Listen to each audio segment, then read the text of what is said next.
Hello and welcome back to Fenton Anime Plays Neverwinter Night 2 Complete. I'm your host Fenton. In this Neverwinter Night 2 build video, we're building the Fighter and Weapon Master High DPS build. As always, like, comment, and subscribe my channel for more Neverwinter Night 2 builds like this.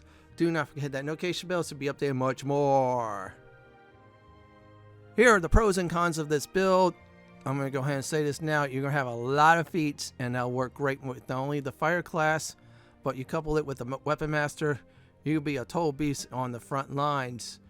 Speaking of your Weapon Master, whatever weapon you pick as a focus, you're going to be much more powerful with it. That includes a little bit extra damage to even threat rolls being lower, so this way you can critical hit more often than not. Your 4-2 saves are going to be real good. You're going to have very decent dexterity. You're going to have a lot of hit points in this build as well too. Very high strength. Now, cons of this build is your will saves is the weak spot because you're a fighter, even though you start at 10, and you're not much in the range combat at all. That's about it for pros and cons of this build. I'm going to go ahead and start with the races. We're going to go ahead first go over the dwarfs and its sub races as well too. Now, please note some of the races takes a little bit longer to level, just going to point some of them out. Now, gold dwarfs, they're very nice, great constitution, just minus dexterity is the only downside, but you can recover out of that. Gray dwarfs, they take a little bit longer to level, however, the constitution's good, just Christmas a dump stat. They have other good things as well, too. Now, next up are the shield dwarfs. They're good, they're your normal dwarves, just a Christmas downside, but that's a dump stat. Drow, they're very good race. -2 constitution, but they take a little bit longer to level. They get other things as well too, which is nice. Moon elves are good, just gotta put a little extra points in constitution. That's about it. Now for sun elves, I'm gonna go ahead and say hard pass on them, so I would avoid using this race. Same thing as the wild elves, even though it's -2 intelligence, but still. I'll probably say wood elves, they're very good, just a little bit minuses and such, but they're very nice. Gnomes, both of them, I'm going to go ahead and say pass because the -2 strength and such like that. And besides, if you want to challenge, you could go for them, but you have to remember you can't use some weapons. Others you got to hold with 2 hands, still one. Halflings, same thing as the gnomes as well. The -2 strength is a major no-no, unless you want a challenge of holding certain one-handed weapons with 2 hands. Now, next thing we're going to go ahead talk about is the half-elves. They're actually good, no plus and minuses in the ability scores. You want half-elf or half-drow, whatever you want, your flavor. Now, half-orc, they're very nice. I probably consider this brute squad type of build. Just got to boost up that intelligence. Humans are good, no plus and minuses, of course, in the ability scores, and they have an extra feat and skills at level 1. Now, these races here, Asimar, they're more for paladins, but if you want to go for it, that's fine since there's no negative, but it'll take a little bit longer to level. Tieflings are really good for this, just -2 charisma, but they have some other good things as well. A little bit longer to level as well too. Air Genocide, this is actually great for this build, just -2 wisdom on that. Same thing as the Earth one, just -2 wisdom, but they're wonderful for this build. Fire for more like spellcasters, so it's up to you if you want to pick that one. As for the Water Genocide class, that's great for sword and board type of weapon masters, if you want to go for that route. Yuan-Ti Purebloods, that's very nice, just a little bit longer to level, plus they get blind fighting feat for free, which is wonderful. You cut out the middleman for that. Plus the +2 dex intelligence is good as well too, so you put more points in the strength. So there you go. Gray orcs, they're like brute squad type of, I say, race. Very good if you want to go that route. I'm probably going to go ahead and say dwarf, drow, or wood elf. Let's see here, the half elf, or I should say on that one, the humans, or any of the plain touch ones except for fire, and the tieflings ones as well too, or Yuan-Ti Pureblood. Those are my advice on that race. I'm going to go ahead and pick this one and start talk about the classes. Now for the classes, I'm going to go over them. So for the fighter, first of all, we'll go ahead and do it for 6 levels. Don't worry, we'll be back at the fighter, because this build will be heavy on 20 levels of the fighter. So what we're going to try to do is get the feats like crazy, so this way we become weapon masters. Now weapon masters requirements are simple. We're already going to get the base attack, don't need to worry. Second, we're going to need 4 intimidate. We're going to get that at the start of this build. Now for the feats, there's weapon focus, we'll get that right away, and dodge. However, you're going to need mobility, combat expertise, spring attack, and whirlwind in order to become a weapon master, which by the way we'll get all of those. We're going to go for 10 this build. Normally I go for 7, but I'm going to focus on Weapon Master for this build, so that's why I'm doing 10. Alignment, pick any. If you don't want to be smited, pick Lawful Neutral, Neutral, or Chaotic Neutral. Now for Deity, it's just RP flavor, or you just want to pick your favorite Deity. Now good ones for fighters are usually Tyr, Tempest, or even, let's see here, if they ever have the other ones, that's evil. Just pick any one you want. As for ability scores, aka stats, strength we're going to put at 18, so strength we're going to put it all for every levels of 4 into strength. Dexterity 14 because the feats require 13 in order to pick them, so we're going to go ahead and even out to 14. Same thing as well for intelligence. As for constitution, we'll put it 14 for a little bit more hit points. So we'll do those. So make sure the 3 are at 14 exactly. Wisdom is going to be at 10, so that's going to be our weak spot for that, along with charisma. So yeah, our will save is going to suffer a little bit, but that's all right. We're just going to become force on the front lines. And that's about it for ability scores. As for backgrounds, I'd probably say is bully if you want to, veteran, or natural leader. I'm going to go ahead and play it safe by, of course, picking no background at all for this build. So let's go over the next part, which is skills. Now, skills are going to be very simple. We're going to go ahead and, of course, put 4 points into Intimidate. Also 4 in the craft armor and weapons. Yeah, we're going to do some crafting with this character. Neverwinter Night 2 has a nice feature on that. Now, if you want to put points into diplomacy, that's fine. Or if not, focus 100%, of course, on tumble. We're going to try to get 10 points for this build, at least for that. In other words, 1 free AC. Now, for feats, we're going to do is first is weapon focus. So we're going to pick our weapon focus right away. I'm going to do great sword because I felt like that's good for this build. So now, since I'm a Yanti pure blood for this character, I get blind fight. So down the line, if you're not one of those, instead of course, the epic hit points later on, you can put blind fight there as well, too. Now, for the second feat we're about to get, besides we get the alert, I should say alertness there, which is nice, +2 bonus on spot and such. We're going to go ahead and do is dodge. Now, dodge is like this. It'll give you a +1 dodge bonus to AC against attacks from your current target, which is a good thing. Now, you're going to start slightly slow, but once you become a weapon master, things will come up real quick for power for you. You're going to be doing a lot more damage and such. When you become a fighter again after 10 levels, you're going to own everything like crazy. And that's about it. Let's go ahead and build our character up via levels. It is now time to level up our weapon master. So we're going to start with the fighter, which is going to be 2 to 6. So we're going to go ahead and get rest of the feats where I got the skills and where I got the weapon focus. So for fighter, I'm going to do is craft weapons and armor. Obviously, I can't do diplomacy since it's max. I'm going to start on, of course, is tumble. Yeah, tumble's a nice one to get, so we're going to get that to 10 at least. If I said taunt, yeah, that was my mistake. Anyways, mobility, this does is it'll give you a +4 dodge bonus to AC. We're going to use that as a gateway. Yes, everyone, a gateway for the other feats for the weapon master. So we're collecting feats. So now we're at the fire level 3.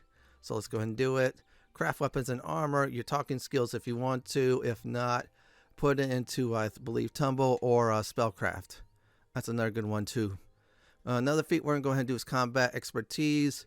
For the cost of your attack, which is -3 on that, you get +3 AC bonus. So it's like a nice defensive one. Again, it's a gateway to the weapon master, which is good. So let's keep on leveling on up. Let's pick the fighter. So every level's a 4, you get yourself ability score. So that's any class. So that's character level. So we're going to put it all into strength. Everything goes into strength. So let's craft weapons and armor. You're talking skills if you can. If not, that's all right. Now what we're going to do is, I'm going to go a little bit off the path, is weapon specialization. Weapon focus is +1 to hit. This will give you +2 damage bonus when using selected weapons. So this is actually great for this build because we're going to definitely get all those for the fighter and the epic stuff from it. So that's all good news. So we're going to go ahead and level up again. There'll be level 5 fighter this time. So let's go ahead and pick our skills. There you go. And that's about it. No feats. It'll be rare you're going to get feats, no feats on levels for fighters. You need a lot of feats on the other levels. So we're going to keep on picking the skills. Just pick the usual ones and put points in the tumble if you can. Yeah, we're aiming for a 10 for that for 1 extra AC. Every little bit counts. Spring attack is like this. No attacks of opportunity when you move around, so that's good. Whirlwind for 1 round, you do normal damage. When you do normal damage with this feat, you'll hit everybody around you. So it's like a cyclone. But spring attack is very good, I want to point out personally. And it's going to be very useful for this build as well too. Just Whirlwind is alright, but your Cleave and Great Cleaves will do much better. So we're done with that class. Let's go to the Prestige class. Now for the next 10 levels, we're going to become Weapon Masters. 10's the cap for this class. And Neverwinter Nights 2. It's not unlimited like in 1. So we have all the requirements. So now we'll go ahead and level it up. I'm going to go ahead and still put points into craft weapons and armor, because armor is not a class skill, but still you need to max that out. Kai damage, this does is once a day you do maximum damage with your weapon. So like for example, it's 1 to 12 for damage. You do 12 like that per day. This I should say feat goes up by every level. So by 10 levels of Weapon Master, you get 10 uses of that per day. Now, weapon of choice, that means you'll get Weapon Master related feats with that weapon. So our weapon of choice is Great Sword. We're going to heavy benefit from that. I'm going to go ahead and put this over here, so this way we demonstrate that later on in the video. So let's keep on leveling up the Weapon Master. So there you go. We're going to put points into strength. Like I said before, all points into strength, every single one. It'll be odd, but later on there'll be a feat to even it out. Craft weapons and armor. If you can put diplomacy, that's fine. If you don't want diplomacy, pick the other ones, like for example, tumble or better yet, spellcraft. So let's keep on going. And what we're going to go ahead and do at this time is Weapon Master still. And we'll put the usual suspects there. And yeah, that's all we could do is craft weapons and armor. Crafting in this game is very nice, so take full advantage of it. So we get ourselves another feat. So improved critical is like this. It lowers your threat range. So for example, if your weapon does 19 to 20 damage for it to get a critical hit on the roll, the roll we drop in range to 17 to 20 for example. So it drops points in that, which is really good. So in fact, I'm going to go ahead and let me see at this very time demonstrate with this mundane sword. So mundane sword here, great sword I should say, is 19 to 20 in order to get a critical hit. Thanks to the feat we just have now is 17 to 20. Oh, don't worry, we'll expand the range on critical hits with this build. Scimitars, yeah, those curved swords are better for critical hit range. So yeah, that's another one if you want to go crit. Happy. That next level we didn't get any feats, but we just put the skills in. So let's keep on going with the Weapon Master. Put this craft weapons and armor. That's your bread and butter. Now we got 2 feats, so I'm gonna go ahead and go over each one. Superior weapon focus, so we get a nice +1 bonus to all attack rolls. So in other words, more chances to hit. So that's very good. Now another thing we do get is increased modifiers. So for example, instead of 2 times the damage when you get a critical hit, you get 3 times with the weapon. So we get 2 times normally with this. However, with this feat, it's 3 times the damage. So you had to score a critical hit on a 12 damage roll. Yeah, that's ×3 now, not ×2. So you could do a lot more damage with this build. So let's do Weapon Master again. Every level's a 4. Put your points in their strength. Craft weapons and armor, very important. Any talking skills go for that as well too. Like using talking skills, so this way you can take advantage of dialogue in this game. Yeah, all Obsidian and Bioware games like to use dialogues heavy. And excellent entertainment as well too. What we're going to do is toughness. It opens up the epic toughness feat number 1. More hit points number 2. So for example, you get this at level 10. You get 1 hit point per level. It's retroactive, so you get 10 hit points right away, or whatever level you're on. So this is a very good feat as that. Every hit point counts in this game. 0 hit points, you're dead. So you want a little extra helps. Well, for the next level, we're doing skills. Now we get Kai Critical. So let me go ahead and explain about that one.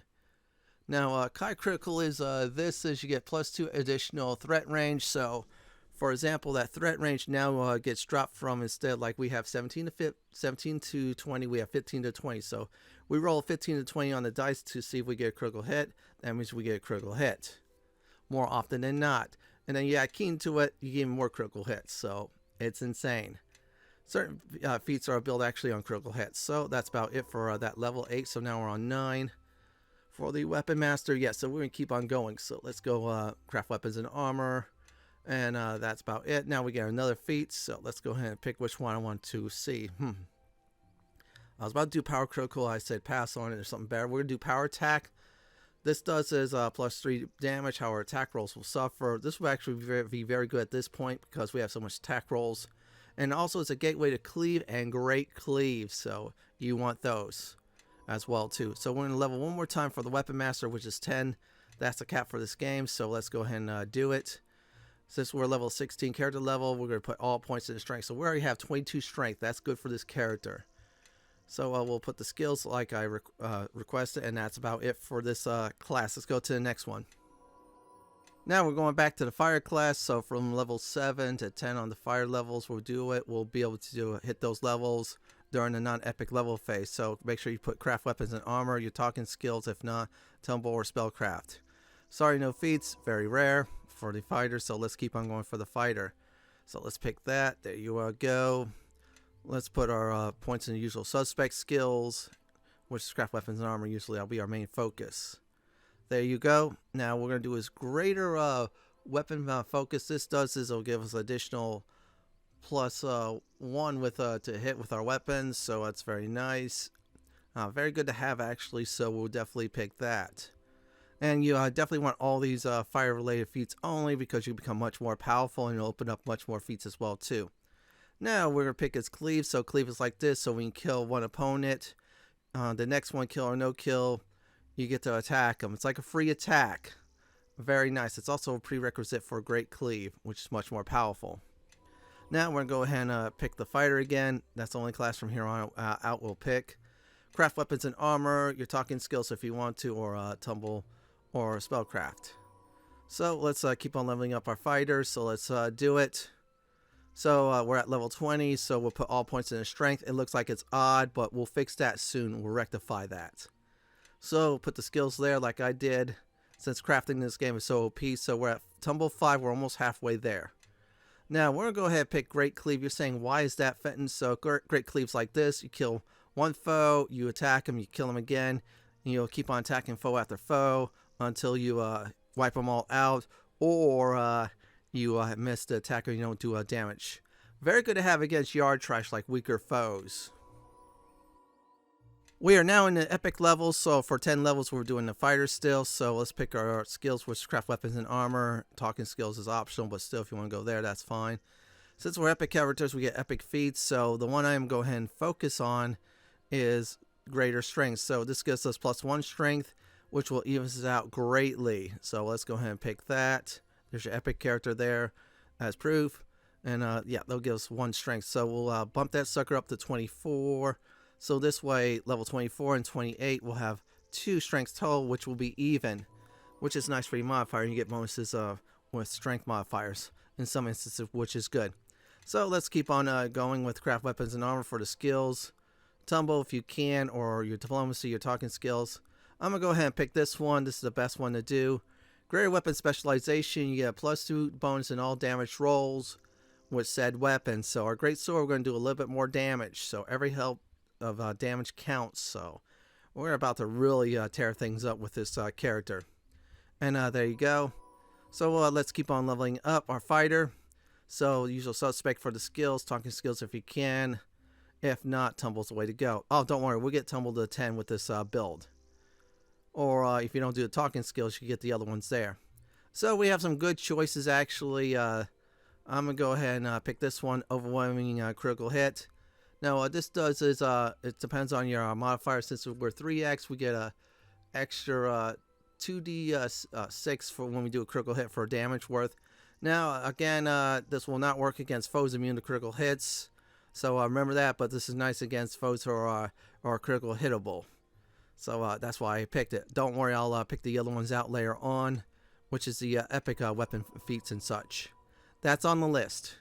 So we're at level 24, so our strength will now be at 25, unbuffered, or unbuffed. So we'll do that. We'll get to 26 by times level 28, so we'll even it out. Pick the skills like I did. Now we get ourselves another feat. I'm going to go ahead and pick as epic prowess. We get a +1 if we're going to do that, but I'd rather do this one instead. So we got choices on those, which is epic weapon focus, replaces the other 2, but we get +4 bonus to all attack rolls. So in other words, more points to attack rolls, more likely you're going to land a hit, and more likely you're going to do damage. So you're going to miss less, you're going to hit more, thanks to this feat. There you go. So let's keep on going for the fighter. So we do craft weapons and armor, and then diplomacy for a talking skill. Yeah, I like to use talking skills in this game. Epic weapon specialization, it gets rid of the specialization feats we have. So now we get a +6 bonus to all of our damage rolls, and instead of course +4 for total. So we do more damage every time we hit a foe, critical hit or not. So we'll level up our fighter a lot more. So yeah, rest of the time we'll be fighters. Very simple build though, everyone. We'll pick our skills, make sure you get craft weapons and armor so we get to really craft the good stuff. And then hand, of course, somebody else some of the magic stuff to enchant. Epic prowess, this gives us a +1 bonus to all attacks. So this will be very helpful. So we're going to squeeze out that damage more and more and more. Really useful stuff, folks, really. So let's go ahead next, and that's it. So let's keep on going with our character, the fighter. And let's see here. Let's go pick those. Now, I'm going to go ahead and let's select, let's go ahead and look. Now, I could do power critical if I wanted to, which gives us +4 bonus on rolls, but I prefer at this time to get extra hit points. If you don't want extra hit points, then go for extra strength, but because we have toughness, epic toughness gives us 30 extra hit points. So, we're out on the battlefield, we're on the front lines, we better get a lot more hit points. We can get a lot more with this build. Now, if you are not a Yuan-Ti Pureblood, go for the blind fight. That's a great feat. Now we're at level 28. We're going to go ahead and do strength. So now it's at 26 on buffer with a modifier +8. That modifier is going to help us out greatly in some instances. Max out your craft weapons and armor and anything else you can on the subclass. So now what we're going to do is epic toughness again, get us some more hit points. So at this point, rest of this build, we're getting a lot more hit points. So you see our hit points are going up, up, up. Well, that's the reason being. Let's pick the fighter again. The usual suspect for the skills. We're at 16 for the talking skills, so we can't put any points in. So what we're going to go ahead and do at this time, we can do epic resilience, but nah. Combat insights just for putting intelligence modifier instead of strength. That's like boo. Rescue if you want to protect others, but we'll do more hit points. I felt like that's the better course of action. So there we go. Now we're done with this level, so let's get to the next level, which is, you guessed it, everyone, level 30. So this last time, maxed out your skills to 33 on craft weapons and armor. We can't do diplomacy. Instead, we're going to go ahead and do his tumble, so we get 1 free AC. We'll go ahead and take a full advantage of that. So let's definitely do that. Hit the next button, and then we should get another feat. So any feat will do. I like to add more hit points, which is epic toughness. So we have a lot of hit points on our character, so we survive a lot more. And that's about it for leveling up. Next up is gear advice. So I'm going to go ahead and always do this disclaimer in Neverwinter Nights 2. In order to get +10 gear, you have to have gear has +10 on it. You cannot have one equipment 8, one equipment 2. And if you do, you only get 8 in that equipment. First of all, focus on strength and, of course, dexterity, constitution, and wisdom. Yeah, why wisdom? Well, boost up some of your will saves. If your other two saves, fortitude, reflex is good, get that will save up there. Go for any immunities if you can. As for skills, definitely go for, I think, Tumble's good, and Spellcraft, and others as well, too. Now, for keen your weapons. If you have any haste items, do that as well. If you see any items like True Seeing, take full advantage of that. And if you have a +5 enchant bonus weapon, that's good. But if you could enchant like damage bonus, go for Acid or Sonic. Those are very good as well, too. Other than that, that's about it for gear advice. Next part of this build video is combat advice. Now, for combat, you're always the frontline fighter. So if you have any potions, take full advantage of that. If you have any party members that can buff you up, have them buff you up, especially Bull Strength. That is nice as well, too. So let's get into combat. Let's test our build with, of course, a raiding party. And we're going to go ahead and do is lizard folks. They've been ticking me off lately. So let's go in battle against them. And already Great Cleave's going to effect. We could do critical hits against them. So these yard trashes will be taken out with ease. As always with this build, you're the first to go in. And you're the first to kill everything in sight. So you're really powerful at this point. Now the Weapon Master ability is nice to use if you want to go that route. So that was very easy, everyone. Now, the question is, what about foes immune to critical hits? No problem at all. So we're going to go ahead and test this out on the undead since we can't do critical hits against them. Now, that Weapon Master feat, that's very nice to use since you could do maximum damage. And yeah, minus the critical hits, you're still going to do good damage. You're not going to get that extra damage. That's the downside. Still, we're wrecking everything in sight. We already taken out the liches, so now we're going to go ahead and just take out the rest. So let's go ahead and maximize damage. See, there you go. And our Great Cleave's doing business for us, so we're getting a lot of kills, which is very nice. Again, Yard Trash is dying very quickly, and one more hit, and this fool should be dead. And that's about it for the combat demonstration. Now, here's some final advice. You're going to start off slightly slow. Once you become a weapon master, things are going to look up nicely for you. Make sure you look for weapons that your weapon focus. As I always said before, focus on strength and, of course, the other attributes as well too. Your frontline fire, you always go in first. Since you're a fighter, you can equip any armors, and if you're using a one-handed weapon, get yourself a nice shield. That helps as well too. Now, use that weapon master feat, so this way you're facing against bosses, you do maximum damage against them. Other than that though, you're doing more and more damage every time you level up. You're going to be a beast in battle and on the front lines with your melee weapon. This is it for my Neverwinter Nights 2 complete Fighter and Weapon Master Hype DPS build video. This is Lord Fenton signing off. Thank you for watching and have a great day or night. And do please stay safe. Please subscribe to my channel for more Neverwinter Nights 2 builds and content just like this. If you like what you see, then pick my suggestion on the upper left hand corner or YouTube suggestion on the bottom left hand corner. Definitely enjoy the view and music, everyone.